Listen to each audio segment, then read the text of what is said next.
ఆహా, గౌతమ్ వస్తే ఈవిడ గారు వెళ్ళిపోకుండా ఇక్కడే ఉండడానికి పాగా వేసేలాగా ఏదో ప్లాన్ చేస్తుంది బామ్మగారు. అవును బామ్మగారు, గౌతమ్ని వల్లో వేసుకుంది కదా, అతనొచ్చాక ఇక్కడ ఎలా పాగా వేయాలా అని చూస్తోంది.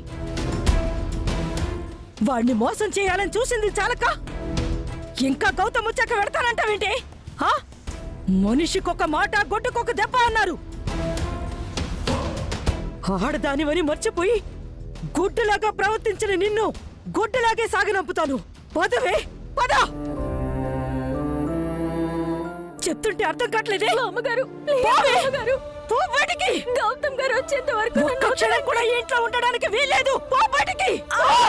సార్ సార్ మీరైనా చెప్పండి, మేడం మీరైనా చెప్పండి, ఆయన వచ్చే వరకు నేను వెళ్ళకూడదు. ఏం చెప్పాలమ్మా?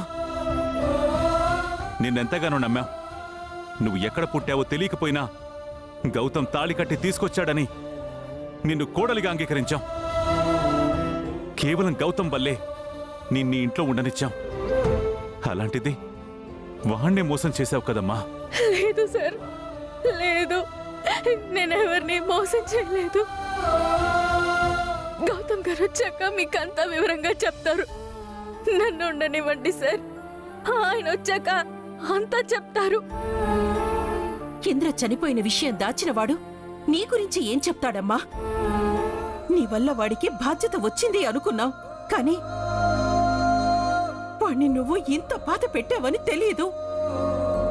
మా కోసం, మా ఇంటి కోసం కష్టపడుతుంటే నీలో ఏ స్వార్థం లేదు అనుకున్నావు.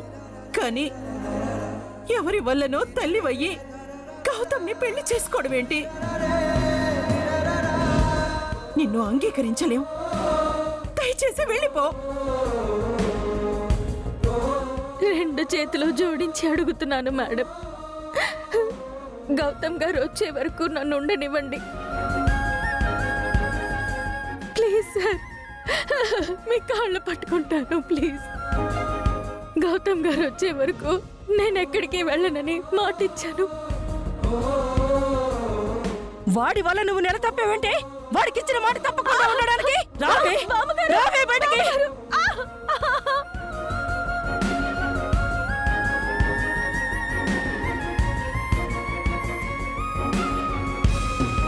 పోవే పో.